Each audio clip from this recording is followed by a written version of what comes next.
Hari ini kita akan belajar kebenaran firman Tuhan. Saya percaya kebenaran yang kita mengerti itu akan mengubahkan pola pikir, cara pandang, karakter, dan kehidupan kita semakin dibawa untuk menjadi serupa segambar dengan Yesus Kristus Tuhan.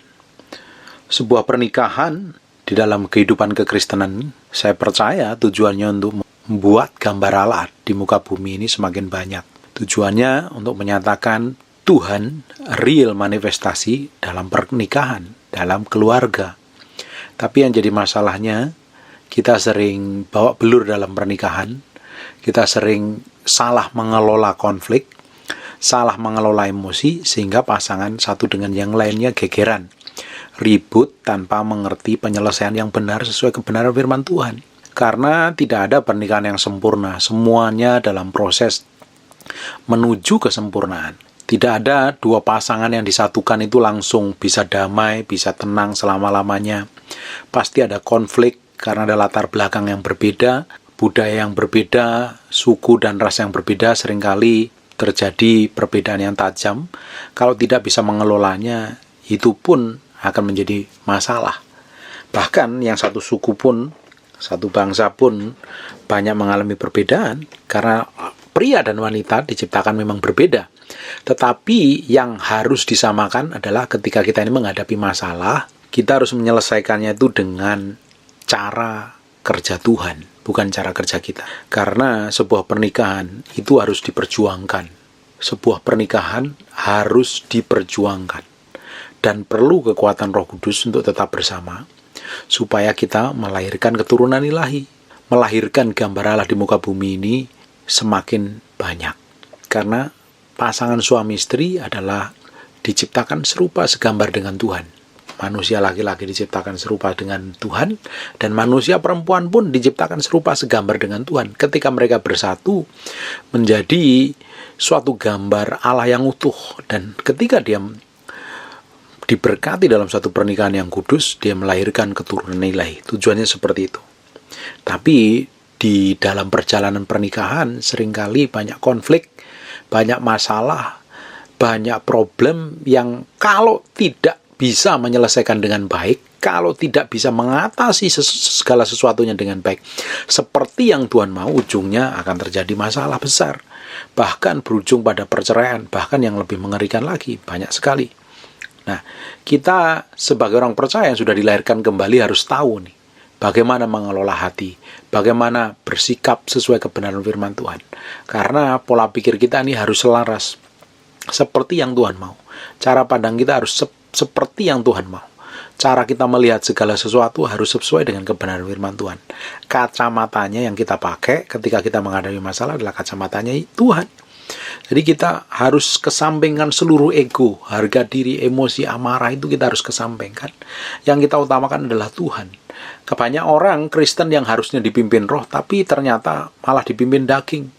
Dipimpin emosinya, dipimpin oleh perasaannya, dipimpin oleh kemauannya. Ujungnya apa? Kehidupannya menjadi tersandung dengan sikap orang lain, tersandung dengan kelakuan pasangan hidupnya bahkan. Karena pada umumnya semua pasangan itu menuntut pasangannya seperti yang dia mau. Pasangannya harus seperti Tuhan. Kalau punya pasangan pendeta, yang dituntutnya harus seperti Yesus.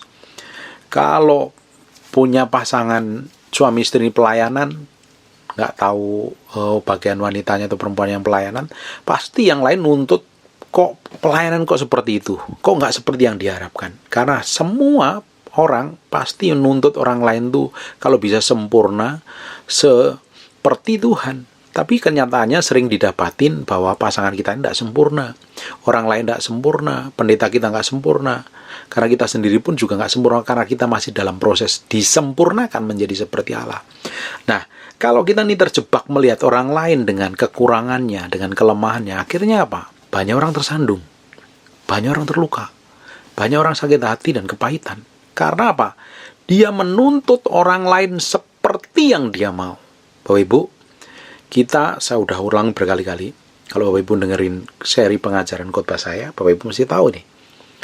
Kita dipanggil Tuhan bukan untuk lebih baik dari orang lain, lebih hebat, lebih kudus, lebih suci, lebih urapan, lebih diberkati, lebih penuh hikmat dan jago khotbah dan serta yang lainnya. Kita dipanggil menjadi orang percaya, dipanggil Tuhan, sampai kita ini memiliki panggilan tertinggi adalah menjadi serupa segambar dengan Tuhan. Kalau kita tahu di sini, kita akan tidak menuntut orang lain. Kita tidak akan menuntut pasangan kita seperti yang kita mau. Kalau kita coba tuntut pasangan kita seperti yang kita mau, kita akan kecewa. Karena kita tidak bakalan bisa merubah pasangan kita. Sampai matamu biru, rambutmu jadi merah, tidak bakalan pasanganmu berubah seperti yang kamu mau. Bagian kita adalah melakukan kebenaran firman Tuhan. Sisanya Tuhan yang mengerjakan tuh pasangan hidup kita atau orang lain. Kalau kita coba tuntut, semakin kita tuntut, semakin berbeda apa yang dilakukan dari kemauan kita. Semakin kita tuntut, ternyata malah menyebalkan, malah menyakitkan. Semakin kita coba tuntut, semakin mengecewakan.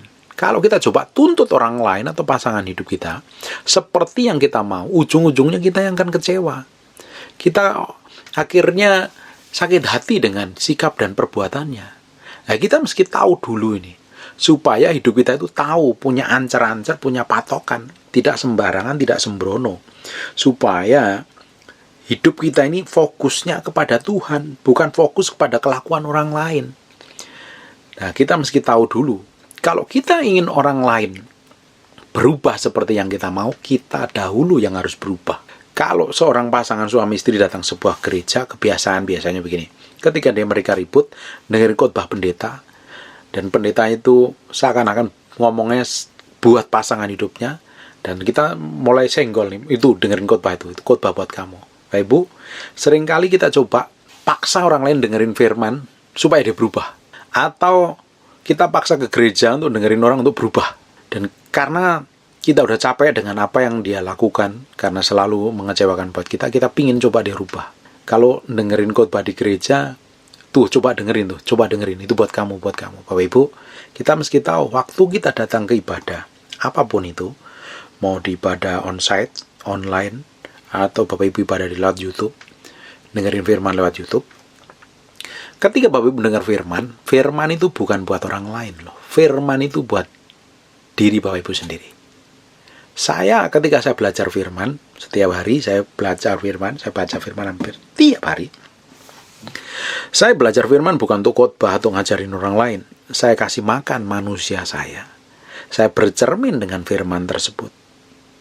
Kalau saya dengerin khotbah, saya mau kasih makan manusia rohani kita.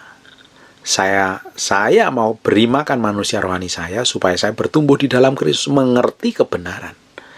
Kalau kita ini lagi kesel, biasanya suami istri lagi kesel ribut, dengerin pendeta ngomong, dengerin buat kamu tuh.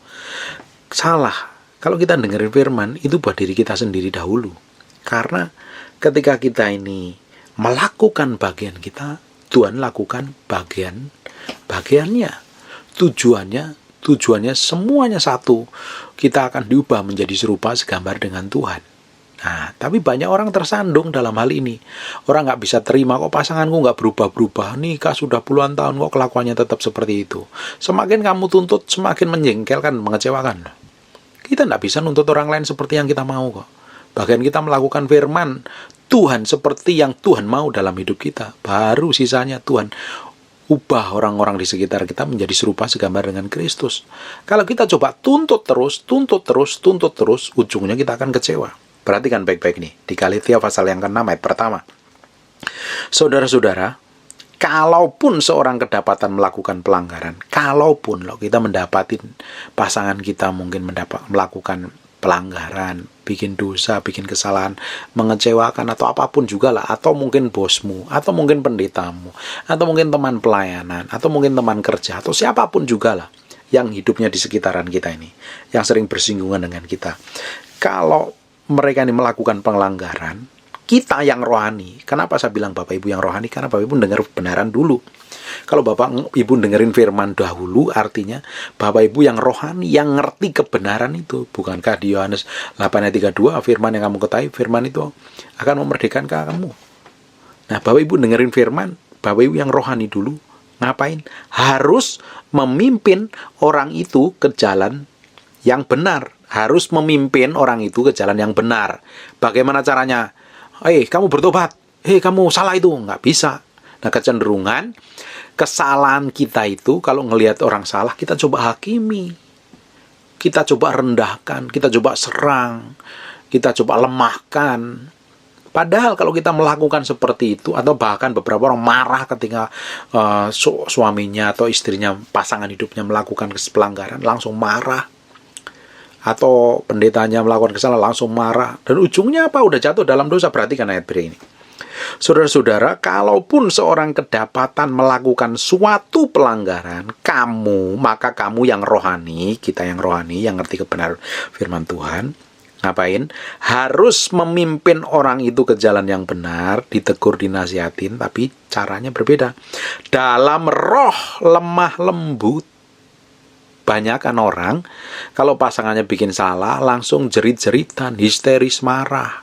Bukannya dia malah bertobat berubah, malah menjengkelkan yang ada. Ujungnya apa ya?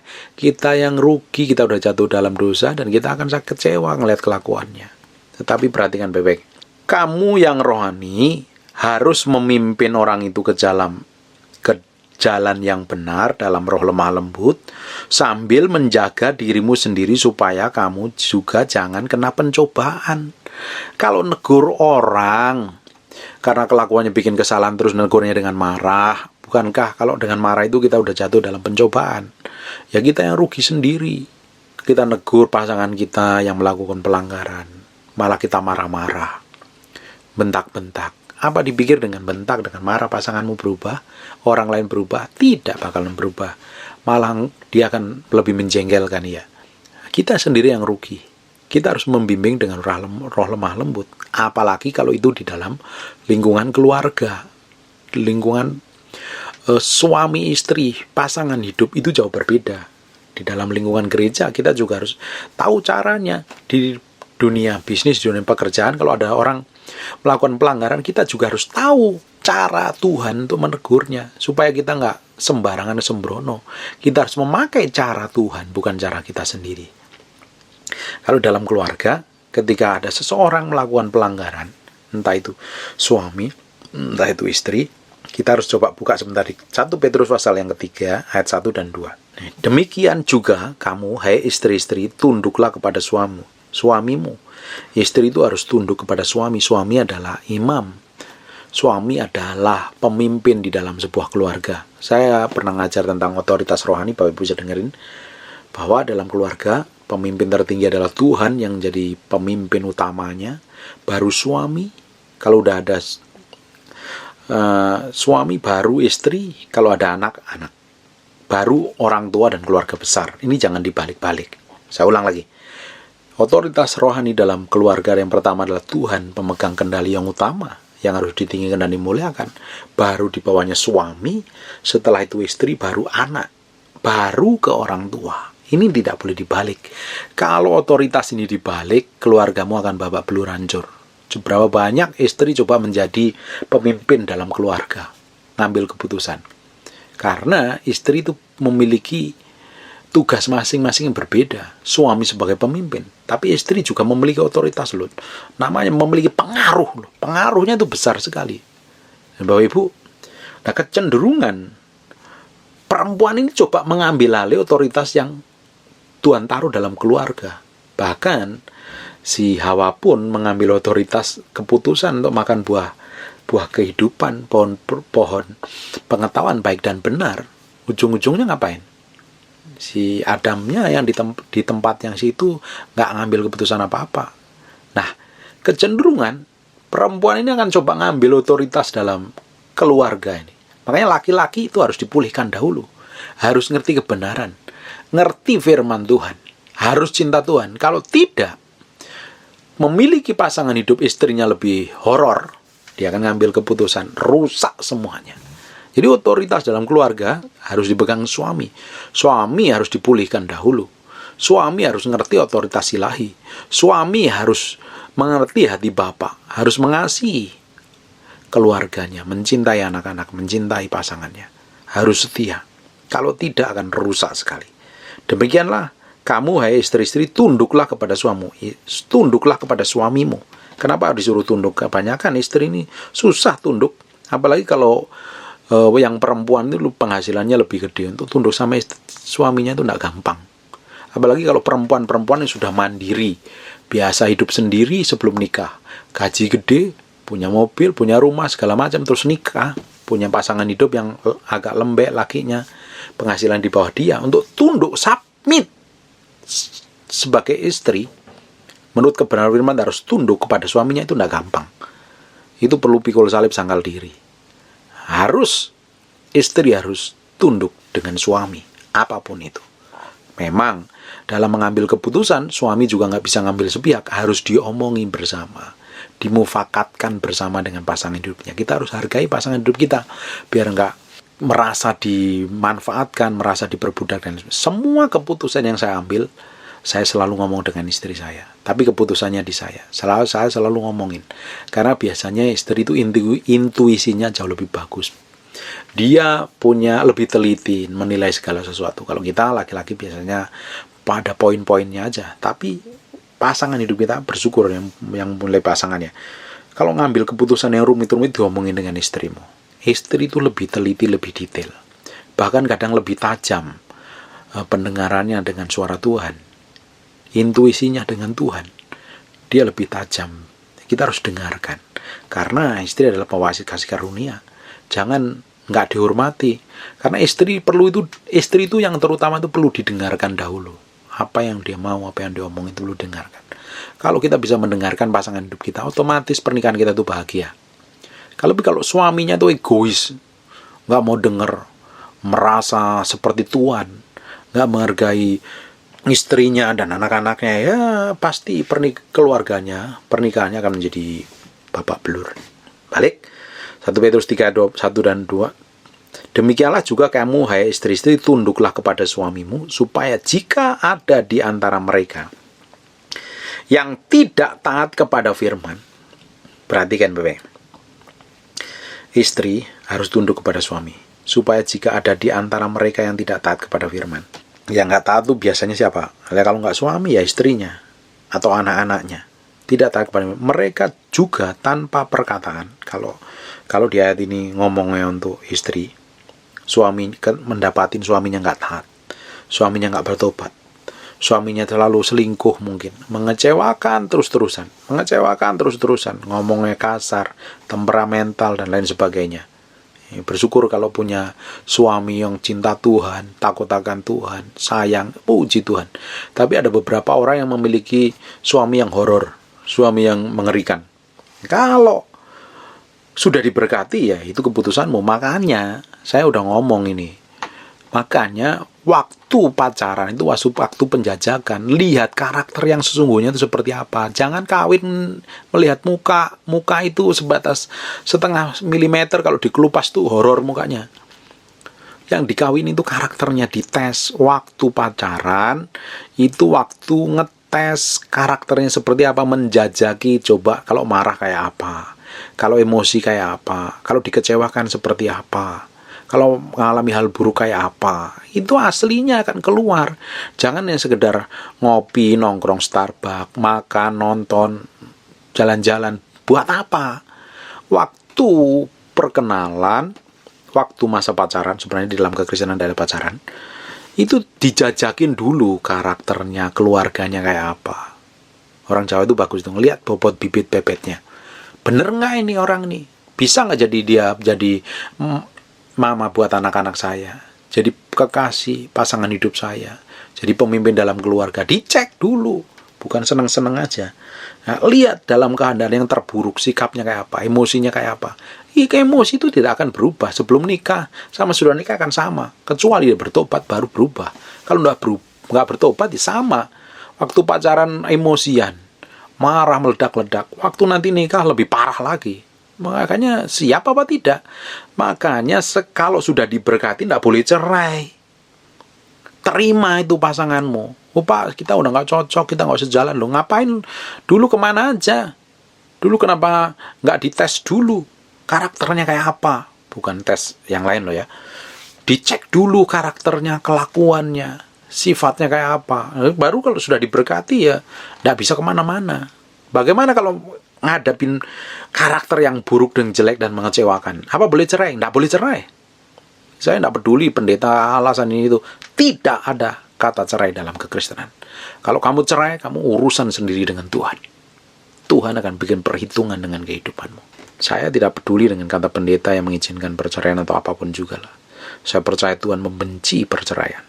Karena tujuan dari pernikahan adalah menyatukan gambar Allah. Ini manusia laki-laki dan manusia perempuan menjadi satu gambar Allah yang unggul utuh, supaya kemuliaan Tuhan nyata di bumi. Kalau terjadi perceraian, urusanmu akan mengerikan. Ada salib yang harus kamu tanggung, dan kamu pikir ada harga yang harus dibayar. Makanya kalau sudah menikah, ada masalah, kalau ngarepin suamimu tidak bertobat, itu kayak begini nih. Mereka juga tanpa perkataan dimenangkan oleh kelakuan istrinya. Tapi berapa banyak istri yang hanya nggak banyak ngomong, tapi kebanyakan istri ngelihat pasangan hidupnya tidak berubah, itu langsung nyanyi dari 1 oktav, 2 oktav, konser.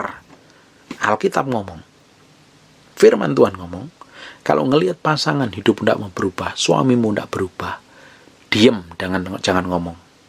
Tanpa perkataan, dimenangkan oleh kelakuan istri. Tunjuki layani yang terbaik, lakukan yang terbaik. Pak, dia kan udah selingkuh, dia udah nggak bisa dicontoh, bagaimana saya harus melayani? Saya udah kecewa. Lakukan yang terbaik seperti yang Tuhan mau.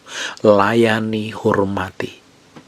Pak, nggak enak. Iya, memang itu suamimu, kamu bisa lari dari sana. Kamu lepaskan pengampunan, datang kepada Tuhan. Waktu hatimu berubah, hatimu mengampuni, hatimu berubah menerima. Seperti kita berdosa diterima Yesus, kamu harus juga menerima pasangan hidupmu yang sudah berdosa itu kamu terima. Pak, dia udah kecewa, saya jijik lihatnya. Kamu harus melakukan kebenaran firman. Waktu mengambil keputusan untuk melakukan kebenaran firman, Tuhan akan urusin pasangan hidupmu. Kalau yang sudah parah-parah ini ada harga yang harus dibayar.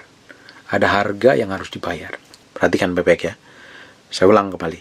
Demikian juga kamu, hai istri-istri, tunduklah kepada suamimu, supaya jika di antara mereka yang tidak taat kepada firman, macam-macam, ada yang selingkuh mungkin, melakukan kenajisan yang lain, menipu lah. Kalau ini yang paling menyakitkan kan selingkuh atau punya simpanan, itu yang mengerikan. Apa bisa harus mengampuni? Ya, harus mengampuni. Salahnya sendiri dulu waktu nikah, kenapa nggak diselidikin dulu nih, keluarga ini tukang kawin apa tidak nih, kawin cerai apa tidak, tukang selingkuh apa tidak. Harus didoain dulu, makanya harus berdoa sebelum nikah, itu harus tahu persis nih. Apalagi kalau sebelum nikah aja udah hidupnya berantakan kacau, nikah belum lahir baru, pernikahanmu akan benar-benar pikul salib sangkal diri. Itu penting ini, makanya perlu konseling pranikah.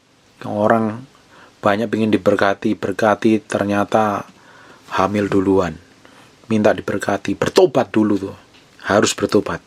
Kalau tidak, nanti dalam pernikahanmu, kamu akan datang terus kepada hamba Tuhan, minta konseling, karena pernikahanmu pernikahan yang mengerikan. Jika mereka melihat bagaimana murni dan salehnya hidup istri mereka itu, tanpa perkataan, diselesaikan. Lakukan yang terbaik, layani yang terbaik pasanganmu ketika dia melakukan dosa. Kadang nggak perlu ditegur, nggak perlu dinasihatin. Kalau dia udah ngerti firman, ngapain dinasihatin? Biar Roh Kudus sendiri yang ajarin. Roh Kudus yang templak itu jauh lebih powerful. Tapi kita ini coba menjadi seperti Tuhan, menggantikan Roh Kudus. Kita coba nasihatin, kita coba tegur supaya dia tahu kebenaran. Malah nggak bertobat, engkau malah sakit hati. Tanpa perkataan kok, suruh diem, tunjukin dengan kelakuan sikap hari-hari. Nah, biasanya saya nih kalau ada masalah dengan istri saya udah ngomong nih ya. Kalau Bapak dengerin khotbah, saya udah berbicara banyak nih. Nah, setelah nikah saya ngomong sama istri saya bikin perjanjian dengan istri saya. Kita boleh ribut besar kayak apapun, kan boleh marah, boleh apapun juga. Tapi tidak boleh lebih dari 2 menit. Nah, itu komitmen kami berdua. Nah, akhirnya apa dengan kejadian seperti itu? Kalau kita harus ribut nggak sampai 2 menit, ya harus kita selesaikan. Kalau masalah itu disimpan, memang Alkitab ngomong jangan sampai matahari terbenam, jangan sampai matahari terbit. Tapi saya mau selesaikan secepat mungkin. Karena apa? Ketika saya nih ada masalah dengan istri saya. Satu, saya nggak bisa berdoa, saya nggak bisa nyembah Tuhan. Terus bagaimana saya melayani atau mengajar orang lain? Orang hidup saya aja berantakan. Saya pastikan hubungan sama istri saya itu murni, tulus, baik-baik saja dan tanpa mesra. Nah, saya tidak akan bisa melayani kalau melihat istri saya tidak bahagia dengan saya. Kalau saya melayani, saya pastikan istri saya hidup bahagia dengan saya. Kalau saya khotbah, saya percaya istri saya bahagia dengar khotbah saya. Karena bukan sekedar perkataan bohong, menipu, tetapi apa yang saya katakan, apa saya ajarkan adalah saya sudah hidupin dahulu. Istri saya baru melihat praktek yang ada. Pasangan saya harus bahagia. Istri saya harus bahagia dengan saya. Nah, saya lakukan banyak hal. Ketika kami ribut, seringkali saya yang harus datang minta maaf. Itu dulu. Itu 6 tahun pernikahan kami di awal-awal itu sering sekali ribut. Gegeran, sering. Tapi kita sekarang udah menikah 15 tahunan. Hampir-hampir tidak pernah ribut, tidak pernah geger. Ya kadang salah jalan. Ternyata dia pilihin jalan, dan jalan yang dipilih di macet, saya sering ngomel. Ya, tapi ya ringan-ringan, gak pernah ribut yang terlalu berarti. Karena tambah hari, tambah kita menyadarin bahwa kita itu saling membutuhkan. Saya butuh istri saya butuh saya. Kita saling menopang. Kita adalah orang-orang yang membutuhkan Tuhan dalam pernikahan. Supaya hidup kami berdua, sisa hidup kami yang ada ini, saya sering ngomong sama istri saya, kita harus pakai untuk kemuliaan Tuhan. Untuk menjadi contoh, menjadi suratan yang terbuka. Orang bisa melihat Yesus melalui pernikahan kami. Puji Tuhan, sampai hari ini. Dan saya berdoa, Bapak Ibu juga mengalami yang sama. Saya hampir tiap hari, saya bilang sama istri saya, Honey, I love you. Jangan kalau pasangan hidup tuh jangan panggil nama, itu tidak sopan. Kasih nama spesial, panggil honey, gula, sugar, madu, atau apapun juga lah. Kasih panggilan yang spesial, hormatin dia. Saya setiap hari ngomong, hari ini aku belum peluk kamu, aku belum cium kamu. Dan saya hampir tiap hari itu pasti cium, pasti peluk dan bilang I love you. Nggak gampang loh. Buat orang-orang laki-laki yang nggak romantis itu mengerikan loh, nggak gampang. Tapi saya harus bangun pernikahan saya itu dengan cinta, dengan takut akan Tuhan. Supaya hidup kita, kalau pernikahan kita menjadi berkat bagi banyak orang. Dan saya berdoa pernikahan Bapak Ibu juga akan dipulihkan. Ada beberapa orang yang pernikahannya babak belur akan dipulihkan Tuhan. Hubungannya dengan orang lain, hubungannya dengan anaknya, hubungan dengan suaminya, hubungan dengan istrinya lagi rusak. Saya berdoa Tuhan pulihkan. Kita sebagai orang yang lebih rohani harus melakukan kebenaran firman dahulu. Harus pertama-tama kalau ada masalah minta maaf. Seringkali tidak enak memang. Orang kita benar kok disuruh minta maaf. Pikiran daging kita langsung bilang begini, nanti kan dia kurang ajar. Nanti dia menjadi-jadi. Dengerin Bapak Ibu, kita ini punya Tuhan. Kita melakukan bagian seperti yang Tuhan mau. Nanti Tuhan akan urusin pasanganmu. Orang yang bermasalah denganmu, Tuhan akan urusin mereka. Bagian kita melakukan kebenaran firman Tuhan. Jadi contoh. Jadi suratan terbuka. Kadang kita nggak perlu ngomong, tapi sikap dan perbuatan kita menunjukkan bahwa kita melakukan firman Tuhan. Itu berbicara lebih keras dari sekedar perkataan. Itu dampaknya powerful sekali. Ada beberapa orang yang ribut gara-gara pernah selingkuh mungkin. Pernah dilukai, pernah disakitin, pernah dikecewakan. Apapun yang terjadi ketika engkau sudah diberkati, engkau tidak bisa beli cerai, harus melepaskan pengampunan. Toh kalau kamu nggak ampuni, kamu akan mati masuk neraka kok. Barang siapa membenci sesamanya, dia adalah seorang pembunuh manusia. Membenci sesamanya bisa aja pasanganmu yang sudah mengecewakanmu, istrimu atau suamimu yang sudah mengecewakan kamu. Kalau engkau tidak bisa mengampuni, bapamu juga nggak bisa mengampuni. Matius jelaskan seperti itu. Bahkan Petrus tanya, berapa kali harus mengampuni orang yang bersalah kepada kami? Itu saya pernah bikin hitung-hitungannya itu. 490 kali. 77 kali 7. 490 kali. Kita tidur 8 jam dalam satu hari, ada 24 jam. Sisanya berapa? Kalau saya hitung-hitung, enggak sampai 2 menit. Kita harus mengampuni orang yang bersalah, orang yang sama, bikin kesalahan yang sama, dalam satu hari. Kita harus mengampuni 490 kali. Tiap 2 menit, dipotong tidur 8 jam. Sisa waktu yang ada, tiap 2 menit kita harus mengampuni. Bagaimana kita nggak mau mengampuni pasangan kita yang sudah mengecewakan? Kita yang rugi, kita coba merubah orang lain. dengan si cara kita yang rugi, kita akan kecewa kok. Harus melepaskan pengampunan. Dengerin baik-baik. Kita dipanggil oleh Tuhan untuk menjadi serupa segambar dengan Yesus Kristus Tuhan. Melakukan kebenaran. Bukan untuk merubah orang lain, merubah pasanganmu. Sampai kapanpun kalau kau coba merubah pasanganmu, yang ada akan kecewa. Rubah sikapmu, rubah kelakuanmu. Tunjukin bahwa kita adalah orang-orang di dalam Kristus yang menghidupi kebenaran firman Tuhan. Orang yang bermasalah dengan kita, yang mengecewakan kita, harus dimenangkan melalui sikap kita. Itu tidak gampang. Kita itu seringkali Tuhan suruh melakukan hal yang terbalik. Berlawanan arus dengan dunia. Dunia gigi ganti gigi, mata ganti mata. Nyawa ganti mata, nyawa. Kita malah disuruh mengampuni orang yang menyakiti dan melepaskan berkat kepada mereka. Nah, kita harus berbeda dengan orang dunia. Kalau hidup kita real menjadi orang Kristen yang sejati, kita harus berbeda dengan prinsip dan cara dunia. Bahkan kita harus menjadi berkat bagi orang-orang di sekitar kita. Sikap dan perbuatanmu harus menunjukkan bahwa kita adalah orang yang hidup dalam kebenaran. Sikap dan perbuatan kita harus menunjukkan bahwa kita adalah orang yang mencintai Tuhan, mengasihi Tuhan. Kita harus memakai kacamata Tuhan. Setiap keputusan yang kita ambil, setiap masalah yang terjadi dalam hidup kita harus menyelesaikan sesuai dengan cara Tuhan dan cara kita. Ujungnya luar biasa. Kalau ngadapin masalah, hari ini Bapak Ibu ngadapin masalah, itu ada konsekuensi dari mungkin ada beberapa orang alami dosa di masa lalu dan konsekuensi yang harus kamu tanggung. Kalau dulunya Bapak Ibu mesti dengerin upah dari perzinahan, Bapak Ibu mesti tahu setiap dosa itu ada konsekuensinya. Kalau pernikahanmu babak belur hari ini, lihat dulu sebelum nikah ngapain. Hari ini ada harga yang harus dibayar. Tuhan sanggup pulihkan kok. Ketika pernikahanmu dipulihkan, pasangan suami istri dipulihkan, hubunganmu dengan suamimu dipulihkan, hubunganmu dengan istrimu dipulihkan, hidupmu akan memberi dampak besar buat kerajaan Allah. Tuhan akan dimuliakan melalui pernikahanmu. Pelayananmu juga akan powerful dan luar biasa. Kalau hari ini menghadapi masalah, jangan menyerah. Harus menerima kelemahan, kekurangan pasangan kita, melepaskan pengampunan yang sudah dikecewakan. Jangan pernah ada dalam hatimu untuk bercerai, mengakhiri pernikahanmu, mengakhiri hubunganmu. Ya, yang jelas yang kumpul kebo juga harus diakhiri. Nggak benar itu. Jangan pernah jangan ngambil keputusan sendiri, diomongin dengan pasangan hidupmu. Itu istri bukan pajangan. Dia kadang perlu didengarkan. Dengerin baik-baik suami-suami. Istri, perempuan itu perlu touch meaning, sentuhan yang bermakna dalam satu hari minimal 25 kali. Sentuh, pegang tangannya, tatap matanya, peluk kadang, bilang I love you. Dia akan mengalami cinta. Kalau Bapak Ibu tanya pasangan hidupmu, pingin apa sih? Pasti pingin dimiliki, dicintai, dikasihi oleh pasangannya. Kalau kamu bisa lakukan itu, saya udah lakukan itu bertahun-tahun, pernikahan kita bahagia sekali. Sampai hari ini sangat mesra dan sangat bahagia.